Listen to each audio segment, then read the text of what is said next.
اور عام حالات کے اندر اب تو بغیر جہیز کے شادی ہی نہیں ہوتی۔ ظاہر ہے کہ اس پر بھی توجہ دینے کی بڑی سخت ضرورت ہے۔ جہیز عربی کا لفظ ہے۔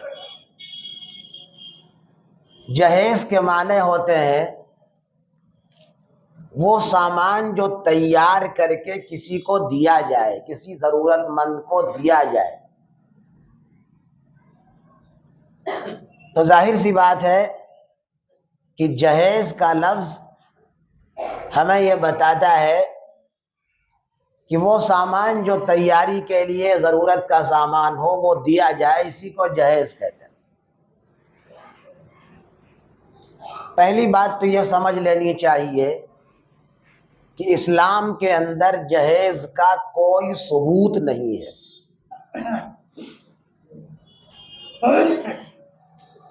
جہیز کے ثبوت کا مطلب کیا ہے وہ میں ابھی آپ کو سمجھاؤں گا۔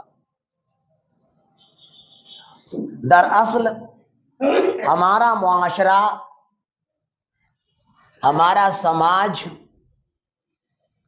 یہ سمجھتا ہے کہ جہیز شادی کے اندر ایک ضروری چیز ہے، اس کے بغیر تو شادی ہی نہیں ہوتی۔ ہمارا معاشرہ یہ سمجھتا ہے۔ ظاہر ہے کہ یہ بات تو انتہائی غلط ہے۔ یہ جگہ پوری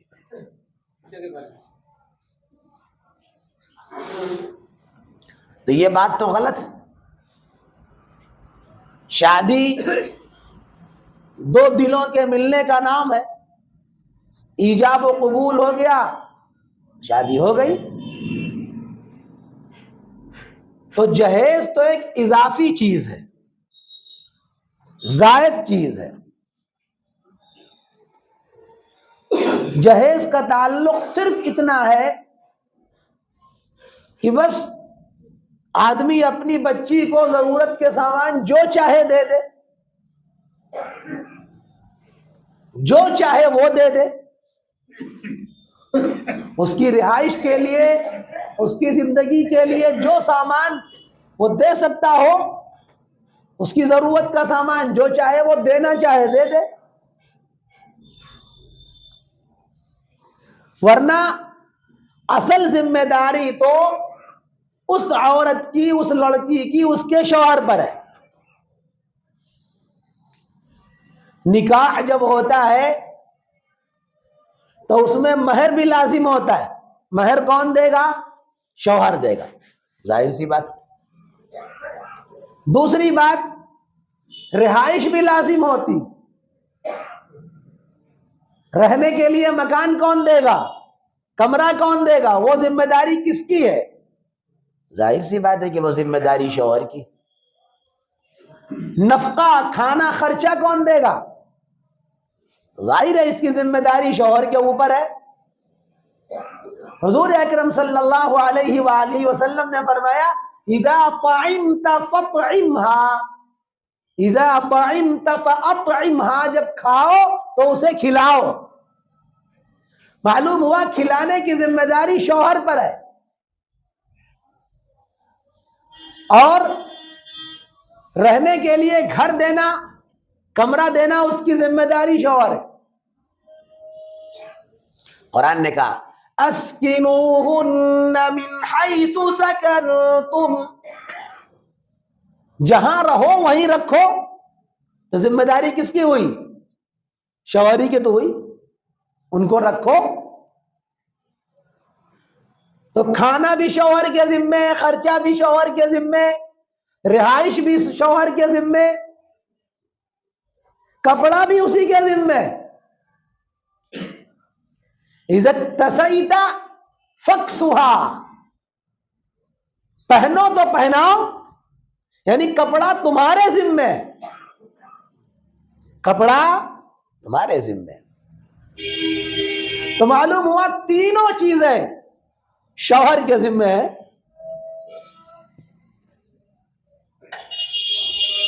کھانا، خرچہ، کپڑا، رہائش، سب شوہر کی ذمہ داری۔ اور ہمارا معاشرہ، ہمارے سماج میں کیا ہو رہا ہے؟ ہمارے سماج میں تو ایک نیا فیشن اب چلا ہے. اب تو ایک طریقہ یہ بھی چلا ہے، ایک فیشن یہ بھی چلا ہے کہ لڑکی کے باپ، لڑکی کے گھر والے جہاں اس لڑکی کو رہنا ہے جا کے سسرال میں، وہ اس کا کمرہ مینٹین کرواتے. یہ بھی چلا ہے.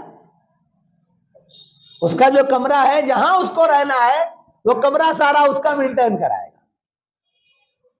فرنیچر وہ بنوائے گا، بیڈ وہ بنوائے گا، ساری چیزوں کا انتظام کمرے کا وہی کرے. اور اب تو باقاعدہ اس پر سودا بھی ہوتا ہے. چنانچہ ہمارے ہی مقتدیوں میں سے ایک کہ یہاں ان کی بچی کی شادی ٹوٹ گئی، اس لیے ٹوٹ گئی کہ انہوں نے جہاں شادی لگائی تھی اور صرف جو اس کی بیٹی کا کمرہ ہے اس کے رہائش کی بات تھی کہ بھائی اسی کمرے کو ہم بنوائیں گے، اس میں فرنیچر بنوائیں گے، بیڈ بنوائیں گے. لیکن لڑکے والوں نے اور کچھ زیادہ بنوانا چاہا تو شادی ٹوٹ گئی. یہاں تک حالات پہنچ گئے. تو یہ ہوا کیوں؟ یہ اسی جہیز کی جو لعنت ہے نا، اسی کی بنا پر یہ سب ہو رہا ہے. حضور اکرم صلی اللہ تعالی علیہ وآلہ وسلم کا ارشاد ہے، طبرانی شریف کی روایت ہے، حضرت انس بن مالک رضی اللہ عنہ جناب رسول اللہ صلی اللہ علیہ وآلہ وسلم سے روایت کرتے، آقا نے فرمایا من تزوج لمالها، من تزوج لمالها لم يزدده الا فقرا.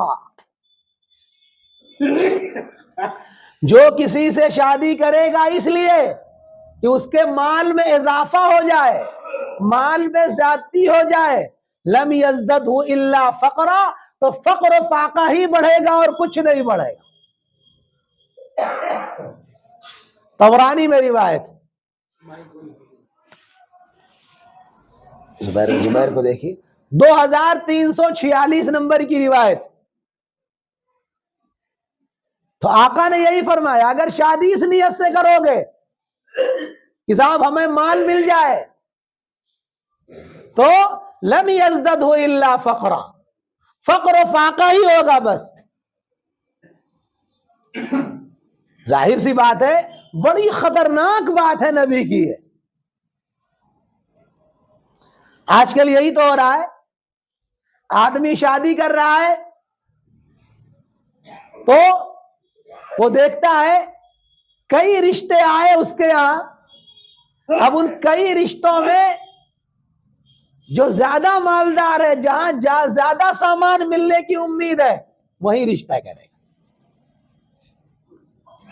آقا نے فرمایا لم یزددہ الا فقرا، یہ تو فقر و فاقہ بڑھائے گا. کسی کے دینے سے انسان کا اگر بھلا ہوتا، کہیں سے جہیز آنے پر اگر انسان کا بھلا ہوتا تو آج شادی کرنے والوں کا نقشہ ہی بدل جاتا. ایسا نہیں. جب آدمی مانگے گا، کسی سے کہے گا، مال طلب کرے گا، مال چاہے گا، لم یزددہ الا فقرا، فقر و فاقہ ہی بڑھے گا، کچھ نہیں ہوگا. حدیث شریف صاف. ایک روایت میں آقا نے ہمارے فرمایا انسان کا جو مال ہے وہ مال بغیر خوش دلی کے دوسرے کے لیے جائز ہی نہیں ہے. لا يحل مال امرئ مسلم الا بطيب نفسه، کسی انسان کا مال دوسرے کے لیے خوش دلی کے بغیر جائز نہیں ہے. دینے والا دے تو خوش ہو کر دے تب تو جائز ہے، ورنہ جائز. حدیث شریف 21,082 نمبر کی روایت ہے مسند احمد بن حنبل کی. مال وہی جائز ہے جو مال ہمیں خوشی سے ملے، کوئی آدمی راضی ہو کر دے، خوش ہو کر دے، یہی مال جائز. وہ مال جائز ہی نہیں جو مال خوش ہو کر نہ ملے، وہ مال جائز ہی نہیں. مال تو وہی جائز ہے جو انسان کو خوش ہو کر ملے. آدمی کو اگر جبر و اکراہ کے ساتھ کوئی مال ملتا ہے تو وہ جائز نہیں. آج کل کا زمانہ یہی، آدمی شادی کر رہا ہے، زبردستی لوگوں سے مانگتا ہے، لڑکی والوں سے مانگ کر شادی کر رہا ہے، معاہدہ کرتا ہے شادی میں یہ چاہیے، وہ چاہیے، وہ چاہیے. اب تو پوری لسٹ شادیوں میں دی جاتی. میرے بھائیوں ناجائز ہے یہ، حرام ہے یہ دینا. لسٹ دینا اس طرح کیا ہے؟ حرام، جائز نہیں. شریعت نے اتنی بات خالی بتائی، جو اپنی لڑکی کو آدمی خوشی سے دینا چاہے دے، اس کا اختیار ہے، اس کی بچی ہے. آپ کو کیا حق پہنچتا ہے مانگنے کا؟ کیوں مانگتے ہیں؟ حرام ہے یہ. آقا نے فرمایا لا یحل، بالکل بھی حلال نہیں ہے. بالکل بھی حلال. کب حلال ہے؟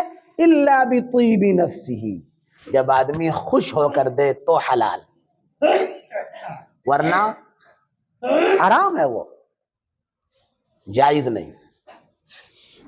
یہی نہیں، ایک روایت میں آقا نے فرمایا لا يحل لامرئ ان يأخذ عصا اخیہ الا بطیب نفس منہ. ابو داؤد شریف میں روایت 2503 نمبر کی روایت. آقا نے فرمایا کہ اپنے بھائی کی ایک لاٹھی بھی بغیر اس کی اجازت کے لینا جائز نہیں. لاٹھی ڈنڈے کی کیا قیمت؟ آقا نے فرمایا کہ اس کو بھی بغیر اجازت کے نہیں لے سکتے. ایک معمولی سی چیز. ایک روایت میں آتا ہے کہ ایک پتلی سی چھڑی اس کو بھی نہیں لے سکتے بغیر خوش دلی کے. بہت صاف روایتوں میں. اور ہمارے یہاں یہ چیزیں کہاں سے آئیں؟ غیروں سے آئی. میرے بھائیو بہت نقصان کی بات ہے یہ. دوسرے معاشرے میں یہ ہے کہ ان کے یہاں وراثت نہیں دی جاتی، میراث نہیں دی جاتی. تو جب میراث و وراثت نہیں دی جاتی، اس کے نتیجے میں آدمی جہیز دے رہا ہے اور سوچ رہا ہے کہ ہم آزاد ہو گئے. یاد رکھیے جہیز دینے سے میراث کا جو حق ہے وہ ادا نہیں ہوگا. جو اپنی بیٹی کو آدمی نے جہیز دیا ہے، اس جہیز سے میراث یعنی جو وراثت میں حق ہے ماں باپ کے، وہ ادا نہیں ہوگا. یاد رکھیے گا. اور وراثت اللہ نے قرآن میں بیان کیا، یوصیکم اللہ فی اولادکم للذکر مثل حظ الانثیین. اللہ کا تاکیدی حکم ہے کہ اپنے اولاد کو اپنے مال میں وراثت میں حصہ دو. آدمی نہیں دے رہا ہے، قرآن کہہ رہا ہے. اور یہی نہیں، حدیث شریف میں آقا نے فرمایا ہے من فر میراث وارثہ قطع اللہ میراثہ عن الجنہ. جو کسی کے میراث کو، وراثت کو دینے سے بھاگے گا، اللہ تعالی جنت کی وراثت، جنت کے حصے کو کاٹ دے گا اس کا. ابن ماجہ میں روایت 2703 نمبر کی روایت. معمولی بات ہے، جنت میں جو حصہ ملنا ہو وہ حصہ کٹ جائے تو معمولی بات ہے. کتنی خطرناک بات، جنت کا حصہ ہی کٹ جائے گا۔ میرے بھائیوں معمولی بات نہیں، لہذا اپنی اولاد کو وراثت میں حصہ دیں، اس کا ماحول بنائیں۔ ہمارے یہاں میراث میں حصہ نہیں ملتا، ہمارے یہاں وراثت نہیں بنتی، ہمارے معاشرے میں، ہمارا جو یہ معاشرہ ہے اس میں وراثت نہیں بنتی۔ معلوم ہوا باپ کا انتقال ہوا، بڑا بیٹا، بڑے بیٹے نے وہی شعور میں تھا، وہی باشعور تھا، اس نے سارا مال سمیٹ لیا۔ اب جب سارا مال سمیٹ لیا تو معلوم یہ ہوا کہ جو اور بھائی بہن ہیں انہیں کچھ نہیں ملتا۔ میرے بھائیوں حرام ہے یہ، جنت میں یہاں نہیں دیں گے وہاں دینا پڑے گا، اور وہاں کا دینا بہت مشکل ہے، یہاں کا دینا تو آسان ہے، وہاں کا دینا بہت مشکل ہے۔ جو جس کا حصہ ہے وراثت میں وہ اس کو ملنا چاہیے، نہیں ملے گا، نہیں دیں گے تو یاد رکھیے گا قیامت میں بڑی سخت پکڑ۔ بخاری کی روایت، حدیث شریف میں آقا نے فرمایا کہ جس آدمی نے اپنے بھائی کے مال کو لے لیا، جائیداد کو لے لیا، حصے کو لے لیا، وہ قیامت کا دن آنے سے پہلے پہلے معاملہ صاف کر لے، اس لیے کہ وہ دن آئے گا تو وہاں روپے پیسے نہیں چلیں گے، وہاں روپیہ نہیں چلنا ہے، وہاں پیسہ نہیں چلنا ہے کہ صاحب روپے پیسے وہاں دے دیں، وہاں تو نیکیاں چلیں گی، ساری نیکیاں وہ حق والا لے لے گا۔ اس سے بڑی مایوسی کی بات کیا ہے کہ نیکیاں ہماری اور لے لے دوسرا آدمی۔ ایک آدمی بہت ڈھیر ساری نیکیاں لے کے آئے گا، بہت ڈھیر سی نیکیاں لائے گا، نماز بہت، روزہ، حج، ساری چیزیں بہت اس کے پاس ہوں گی، لیکن قیامت میں آئے گا تو وہ معلوم ہوا کہ جو وراثت تھی وہ دی ہی نہیں، حق دیا ہی نہیں، تو کیا ہوگا؟ اس کی نیکیاں وہ لے لیں گے۔ یہ آسان چیز نہیں، یہاں تو آسان لگتا ہے۔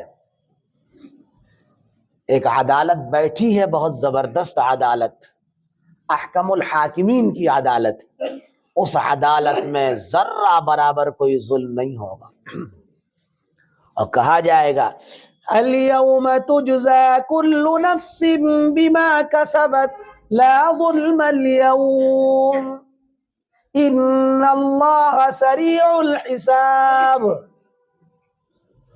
آج ظلم کا پورا پورا بدلہ دیا جائے گا، ظلم کا پورا پورا بدلہ، کسی پر ظلم نہیں ہوگا۔ اللہ تبارک و تعالی بہت تیز حساب لیں گے، بہت سخت حساب لیں گے۔ میرے دوستو، میرے بھائیوں، اپنے حقوق کو اسی دنیا کی زندگی میں ادا کر دینا چاہیے۔ تو اگر اولاد کو، بیٹی کو جہیز دے رہے ہیں، سامان دے رہے ہیں، اور وراثت میں حصہ کاٹ لے رہے ہیں، نہیں دے رہے ہیں، کل جنت میں وراثت ختم ہو جائے گی، جنت کا حصہ ختم ہو جائے گا۔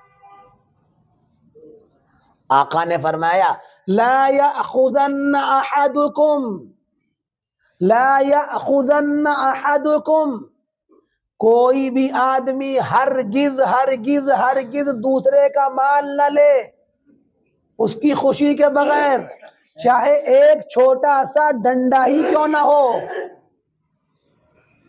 اور اگر لیا ہے فَلْيَرُدَّهُ، تو اس کو واپس کر دے، اس کو واپس کر دے۔ اگر لے لیا ہے غلطی سے بھول چوک کر تو اس کو واپس کر دے. نہیں واپس کریں گے تو ایک دن آئے گا جس دن میں دینا پڑے گا.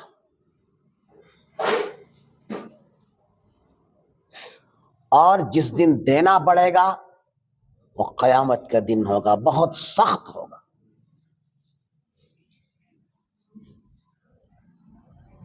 آقا نے حدیثوں میں بیان فرمایا، قرآن میں اللہ پاک نے بیان فرمایا، يا أيها الذين آمنوا لا تأكلوا أموالكم بينكم بالباطل. سورہ نساء کی آیت. اے ایمان والو، باطل طریقے پر، غلط طریقے پر، ناجائز طریقے پر مال نہ کھاؤ. آپ اپنی بیٹی کو دے رہے ہیں، شوق سے دیجیے، لیکن خیال رکھیے کہ جو وراثت کا حصہ ہے، جو میراث کا حصہ ہے، وہ اس کا بدلہ نہیں ہو سکتا، اس کا سبسٹیٹیوٹ نہیں ہو سکتا، وہ دینا پڑے گا. اور لڑکے والے شادی ہوئی جہیز مانگ رہے ہیں، ان کے لیے ناجائز ہے یہ. اب تو حالات یہاں تک پہنچ گئے، اب لڑکیاں جب پیدا ہوتی ہیں تو آدمی بیچارہ سکڑ جاتا ہے، اس کے پیشانی پر بل پڑ جاتا ہے. قرآن نے اس کو بیان کیا ہے، زمانے جاہلیت میں یہی ہوتا تھا. وَإِذَا بُشِّرَ أَحَدُهُم بِالْأُنثَىٰ ظَلَّ وَجْهُهُ مُسْوَدًّا وَهُوَ كَظِيمٌ. جب اس کو بیٹی کی خوشخبری سنائی جاتی ہے کہ بیٹی ہوئی تمہارے یہاں، ظَلَّ وَجْهُهُ مُسْوَدًّا، اس کا چہرہ کالا پڑ جاتا ہے، پیشانی پر بل پڑ جاتے ہیں. کیوں پڑتے ہیں؟ اسی لیے پڑھتے ہیں کہ بیچارہ وہ سوچتا ہے کہ لڑکی بڑی ہوگی، رشتے کا اتنا بڑا بوجھ، پھر اوپر سے زبردست قسم کا مطالبہ. ایک تو لڑکی کو اس نے پڑھایا، لکھایا، پرورش کی، سب کچھ اس کو تعلیم و ترقی جو کچھ تھا دیا، اور پھر اوپر سے شادی اور بیاہ رشتہ ہوا، ادھر سے اتنا بڑا مطالبہ ہے کہ اس کے قرض کے نیچے دبا ہوا ہے. بیچارے قرض لے لے کر دب گئے، پریشان ہو گئے. اتنا زبردست بوجھ، اتنا خطرناک بوجھ کہ لوگ بیچارے پریشان ہو گئے. حالات آدمی مقروض ہو گیا. بلکہ حالات تو یہ ہیں کہ آدمی کے پاس اگر زمین جائیداد ہے، بیچارہ بیچنے پر مجبور ہو جا رہا ہے. کیوں مجبور ہے؟ اگر نہیں جہیز دے گا زیادہ تو شادی نہیں ہوگی، اور اگر ہو بھی گئی تو اس کی بیٹی کو تانا مارا جاتا ہے، ٹارچر کیا جاتا ہے، اس کی بیٹی کو تانا مارا جاتا ہے. حالات میرے بھائیوں یاد رکھیے گا، جو لوگ یہ کر رہے ہیں، جن کے پاس لڑکے ہیں اور وہ اس طرح کی حرکتیں کر رہے ہیں، لڑکی والوں کو پریشان کر رہے ہیں، وہ 1 منٹ کے لیے اپنے آپ کو وہاں رکھ لیں کہ اگر ہم پریشان ہوتے، غریب ہوتے، ہمارے پاس وسائل نہ ہوتے، اور ہماری لڑکیاں بالغہ ہوتی، رشتے آتے، اور جہیز اور پیسے کی بنا پر رشتوں کو لات مار دیا جاتا، ہمارے دل پر کیا بیتتی. وہاں رکھ کر اپنے آپ کو سوچنا چاہیے. روزانہ آئے دن واقعات پڑھتے ہیں، اخبارات میں آتے ہیں، نیوز میں آتے ہیں کہ باپ کو اٹیک پڑ گیا، باپ کو اٹیک پڑ گیا. آئے دن یہ خبر ہے. معلوم ہوا بارات لے کے آئے اور کہا کہ صاحب وہ گاڑی نہیں ملے گی تو بٹھائے رہو اپنی بچی کو. بیچارہ منت سماجت خوشامد کر رہا ہے، نہیں بات بنی, رشتہ ٹوٹ گیا, اٹیک پڑ گیا, مر گیا بیچارہ باپ. حالات, جس گھر سے ڈولی اٹھنے والی تھی اس گھر سے جنازے اٹھ رہے. کون ہے مجرم اس کا؟ یہ مجرم وہی لوگ ہیں جنہوں نے اپنے بیٹے کو کیا سمجھ لیا کہ بیٹا ہمارا لگ رہا ہے کہ ایک منافع کا بہت بڑا ذریعہ ہے. انہی لوگوں نے سارا کام کیا. کل قیامت میں اللہ کی بارگاہ میں سب کچھ حساب ہوگا, ساری چیزیں سامنے آئیں گی. اس لیے میرے بھائیوں, میرے دوستوں, باپ اپنی بیٹی کو, ظاہر ہے اس کی جگر کا ٹکڑا ہے, وہ تو اپنی خوشی سے جو چاہے گا دے گا کہ ہماری بیٹی آرام سے رہے, خوشی سے رہے. لیکن کیا حق پہنچتا ہے کہ لڑکے والے لڑکی والوں سے مجبور کر کے ان کے سینے پر پیر رکھ کر, گردن پر, ان کی نٹی پر لات رکھ کے مانگے, ان سے کیا حق پہنچتا ہے؟ کل قیامت میں اس کا بدلہ دینا پڑے گا. یہاں تو کچھ نہیں, وہاں سب کچھ ہوگا. اس لیے میرے بھائیوں, اگر یہ سلسلہ بن جائے کہ ہم کو اگر اس طرح کی حرکتیں نہیں کرنی تو لڑکیاں ہونے میں کسی کے پیشانی پر کوئی بل نہیں پڑے گا. لڑکی ہو آدمی خوش ہوگا. لیکن جب حالات یہ ہوئے, اب یہاں تک صورت حال ہو گئی کہ لڑکی ہوتی ہے تو آدمی بیچارہ مایوس ہو جاتا ہے. اللہ تعالی ہم سب کی حفاظت فرمائے اور سنت کے مطابق شادی کرنے کی توفیق عطا فرمائے.